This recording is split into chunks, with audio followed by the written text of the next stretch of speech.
Otávio Família, mais um vídeo no canal. Desde já agradecendo a vocês, todas e todas, por estarem fazendo inscrições no nosso canal, ativando o sininho de notificações, compartilhando nossos vídeos, deixando os likes de vocês, que é muito importante, fazendo divulgação do nosso canal aí nas suas redes. Muito obrigado a todas e todos que têm se inscrito no canal. Somos um pouco mais de 340 agora, né? Acho que para um canal que se propõe a discutir o panafricanismo, a história das populações africanas, a partir da perspectiva do panafricanismo, acho que é um número significativo. Tomara que esse número cresça ainda mais, para que a gente possa alcançar outras irmãs e outros irmãos, né? E continuar, enfim, expandindo, né, as contribuições das pesquisas desse campo, que é o campo do panafricanismo, que é o único campo definitivamente comprometido com a nossa libertação política, intelectual, espiritual, econômica, social. Nesse sentido, era para eu ter feito esse vídeo no dia 9 de janeiro, porque no dia 9 de janeiro completou 20 anos da Lei 10.639 de 2003. Eu acho que é importante a gente vir aqui, tecer alguns comentários, família. Por quê? Porque essa lei é um marco significativo. Primeiro de tudo, é um marco por quê? Porque logo de cara há que se perguntar: por que foi necessário criar uma lei para se discutir a história da maior parte da população desse país? Vou repetir.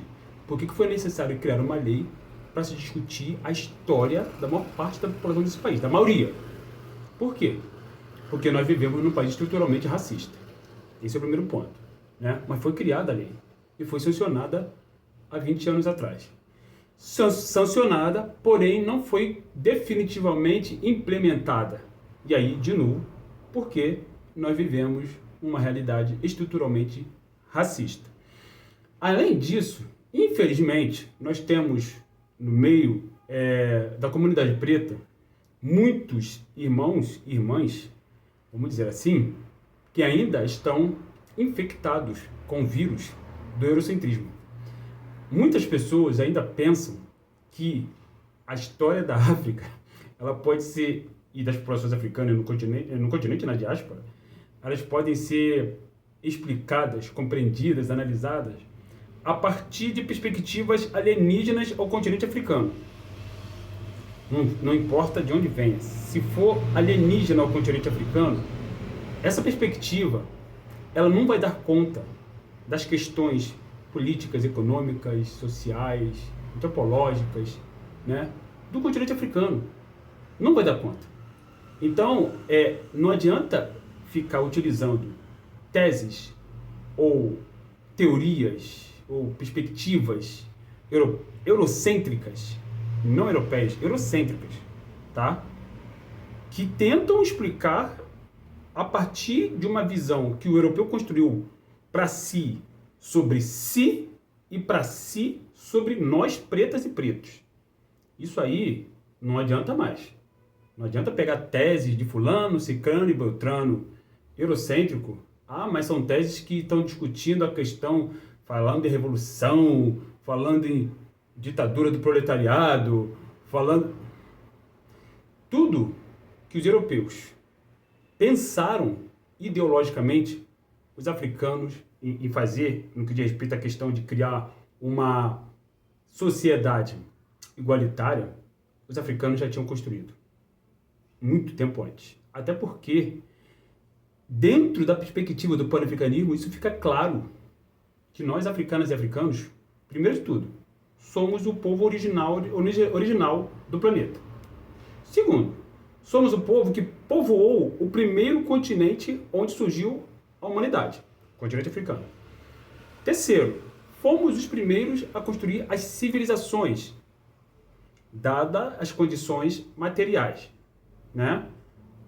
Climatológicas, particularmente a partir das obras de Cheikh Anta Diop, que estão aí para nós analisarmos. Quarto, antes mesmo de surgir as primeiras civilizações, os africanos povoaram o planeta inteiro. Povoaram a Europa, povoaram a Ásia, povoaram a Oceania, povoaram as Américas, e dando origem às primeiras civilizações nestes lugares.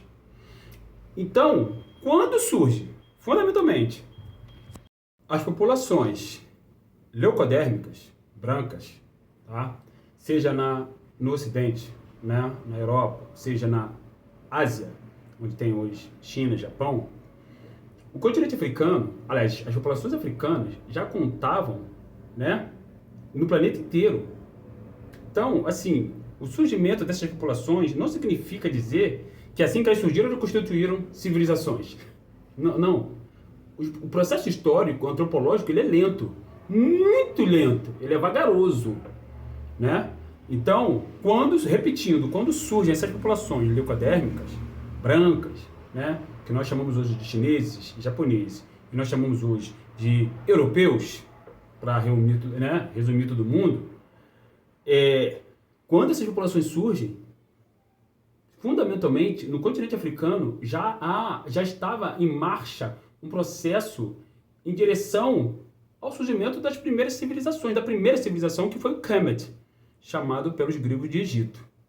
Então, não se dá o devido valor às obras de Cheikh Anta Diop, que foi o pesquisador, filósofo, físico, químico, egiptólogo, antropólogo, linguista, sociólogo, historiador, né, que disse, a partir de uma pesquisa, né, feita fundamentalmente no campo e consultando textos, inclusive de europeus, Gervásio Fournier Gonzalez, Konstantin Rafinesque, Lilas Hamburger, né, onde ele traz Peter Lund, onde ele traz as contribuições dessas pessoas que iam contra a corrente eurocêntrica essa que dizia que os seres humanos tinham surgido na Europa e que vigorou até a década de 50, que foi o famigerado Homem de Piltdown, que caiu ao exame mais próximo, caiu aquela face que foi construída por 14 grandes antropólogos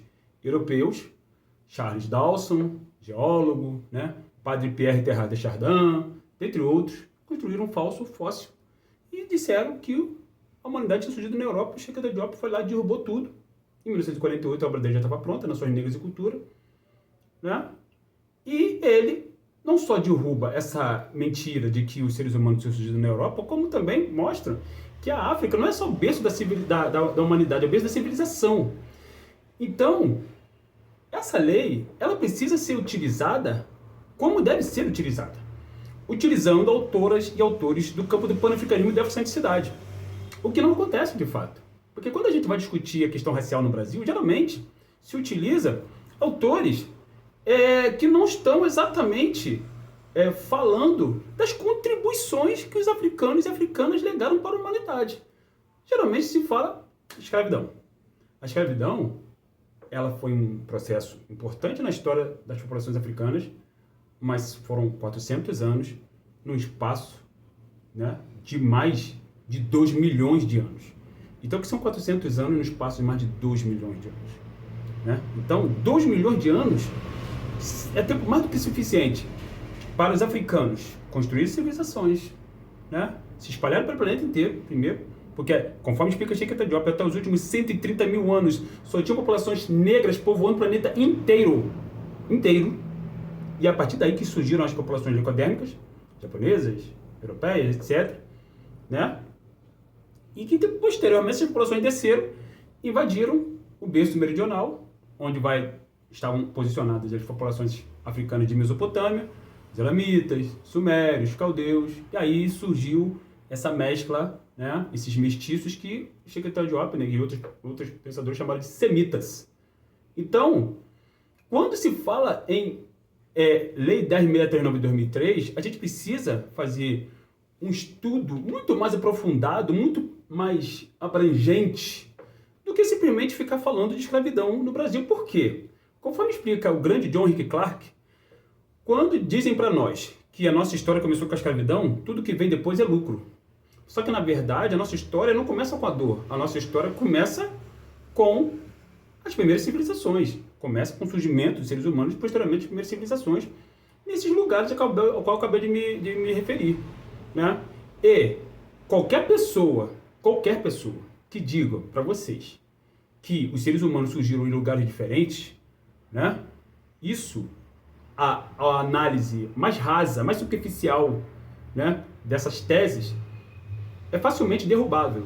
Facilmente, porque Como informe explica Sheikh Diop, a natureza não se esforça 2 vezes para criar uma mesma espécie, como os seres humanos. Então, os seres humanos não surgiram em diferentes lugares, né? Não surgiram na Europa, não surgiram na Ásia, depois... Não. A mesma espécie humana que surgiu num único lugar povoou o planeta inteiro. Sendo assim, a espécie humana é única, é uma. E essa única espécie povoou o planeta inteiro. E aí sim, por razões climatológicas, dadas diferentes latitudes, dos diferentes pontos deste globo, que é gigantesco, vão surgir as diferenças que posteriormente foram chamadas de raciais e que Sheikh Diop chamou de fenotípicas. Né? Então, por que eu estou falando isso? Porque, infelizmente, repito, ainda não está presente nos currículos escolares e acadêmicos as obras de autores pan-africanos, propositalmente, para que a gente continue rodando em círculo e achando que fulano, ciclano e beltrano dá conta da história da África, quando eles só falam de uma partezinha pequenininha da história, século XVI ou século XIX, escravidão, colonização, imperialismo, dor, chibata, morte, favela, polícia, e nossa história só se resume a isso? E as primeiras civilizações? E a civilização de Gana, Mali, Songhai? E a civilização do Zimbábue? E a civilização de Kush? E as civilizações dravídias da Índia, Harappa, Mohenjo-Daro, Xanvu-Daro? Ninguém fala. E a civilização de Cartago, no norte do continente africano, né? Que tanto incomodou Roma, até que os romanos fizeram as famosas guerras púnicas. Ninguém vai falar de Aníbal Barca e de Amílcar Barca, por exemplo? Então, ninguém vai falar dos Almorávidas, que eram populações negras. Ninguém vai falar de Gana, como a gente já acabou de falar. Ninguém vai falar que os africanos levaram conhecimento para os europeus durante o processo da expansão islâmica, que é muito anterior ao processo de escravidão atlântica. Ninguém vai falar disso? Porque, assim, se a gente ficar restrito apenas a uma posição de coadjuvante na história, como eles querem colocar a gente, eles, os eurocêntricos da direita e da esquerda, isso que eu tô falando, tá? Porque repito, o pan-africanismo não passa pano para ninguém. Se a gente ficar restrito apenas a essas discussões, onde nos colocam como coadjuvantes, inclusive dentro do nosso próprio território, dentro do próprio território de origem, que é o continente africano, a gente nunca vai ter, de fato, um estudo sério sobre a nossa história. Então, a Lei 10.639, família, ela precisa ser, de fato, aproveitando o fato que agora temos novamente um partido progressista no poder, né, que também precisa ser criticado, e o próprio atual presidente da República disse isso, que nós precisamos cobrá-los, e vamos cobrar, logicamente que vamos, óbvio que vamos, né? Não só ele, qualquer outra pessoa que estivesse no poder, qualquer outra, e vamos cobrar sim, porque o Ministério dos Direitos Humanos, o Ministério da Igualdade Racial, né, o Ministério dos Povos Indígenas, está aí para isso mesmo, né, para discutir questões políticas públicas, para atenuar e para acabar, né, dirimir essas violências, essas agruras que impactam fundamentalmente em cima do povo preto e do povo nativo, originário desse território aqui, que são nossos irmãos caboclos. Então, que tem uma lei exclusiva para estudar a história deles, e que também não é implementada no Brasil. Então, eu acho interessante que a maioria, já que dizem que a gente vive numa democracia, na verdade a gente não vive, né? Analisando friamente, a gente não vive. Porque enquanto houver racismo, não haverá democracia. Mas já que eles falam tanto em democracia, como que numa democracia, se a maioria, né, a vontade da maioria tem que ser atendida, por que a maioria que é preta no Brasil, a sua vontade não é atendida? Por que a gente precisa estudar a nossa história lendo autores brancos, racistas, né, que falaram um monte de mentiras, né, para não falar um palavrão aqui, sobre nós, e a gente continua reproduzindo. Inclusive gente que estuda história de pretos, relações étnico-raciais, continua reproduzindo, porque continua bebendo nas fontes erradas. Vão continuar bebendo nas fontes erradas, vão continuar falando besteira. Infelizmente, muitas dessas pessoas que são youtubers também, né, têm grande alcance, né? Eu não vou falar, obviamente, que eu não vou citar o nome de pessoas aqui, porque é por uma questão ética, né? Mas, infelizmente, a verdade é essa. Só que essas pessoas, elas precisam, em algum momento da história, se voltar para os autores do campo do panafricanismo, se é que realmente tem compromisso com a superação do racismo. A não ser que essas pessoas tenham apenas compromisso com a manutenção de uma visão eurocêntrica estabelecida aqui nos currículos acadêmicos, escolares do Brasil, né? E currículos esses que a Lei 10.639 está aí para ser utilizada, mas de fato não é implementada. Apesar de 20 anos, 2 décadas. É uma vida, gente. E a gente continua andando em círculo, estudando os autores que não falam corretamente o que diz respeito do ponto de vista da pesquisa histórica a respeito das populações africanas, que chama os africanos de tribo, no sentido mais pejorativo do termo, né? E olha para a Europa como se a Europa fosse o suprassumo da civilização humana, do desenvolvimento humano, e etc. E pior ainda, quando tem pessoas na nossa, né, comunidade que fala de África mítica, aí é complicado mais ainda, família, né? Porque diante de evidências científicas, você falar em África mítica e querer contestar sempre a palavra do pesquisador ou da pesquisadora preta, do pesquisador preto ou da pesquisadora preta, e jamais contestar o que o branco está falando, olha que são argumentos vazios, são argumentos que são facilmente derrubáveis, mas as pessoas aceitam, é muito complicado.